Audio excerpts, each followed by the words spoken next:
بما اني بقيت استاذه في الاكلات السريعه، جوزي قال لي انا جعان، قلت له بس انا هقوم اعمل لك احلى طبق مكرونه دلوقتي. جبت الطاسه بتاعتي، حطيت فيها الزيت، كنت مقطعه بصلتين شرايح وطماطمتين مكعبات وفلفل حامي وفلفل عادي. وهنا اول ما الزيت سخن شويه قمت ضايفه الخليط بتاعي عليه وبدات اقلب فيه كده يمين وشمال.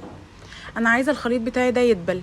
حطي بقى البهارات اللي انت تحبيها. انا عن نفسي حطيت فلفل، كمون، كزبره، مرق الدجاج، وشطه وتوم باودر وبصل باودر. وبدات هنا اقلب فيهم كده كويس.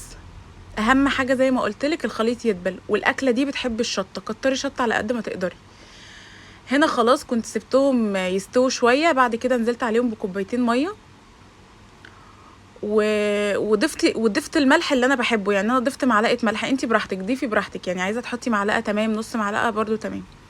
وهنا غطيتهم وسبتهم بقى ايه كده لحد ما الميه اللي انا حطيتها تبدا تغلي. واقوم بقى نازله بالمكرونه بتاعتي. انا هنا كنت مستخدمه نص كيلو مكرونه اسباجيتي.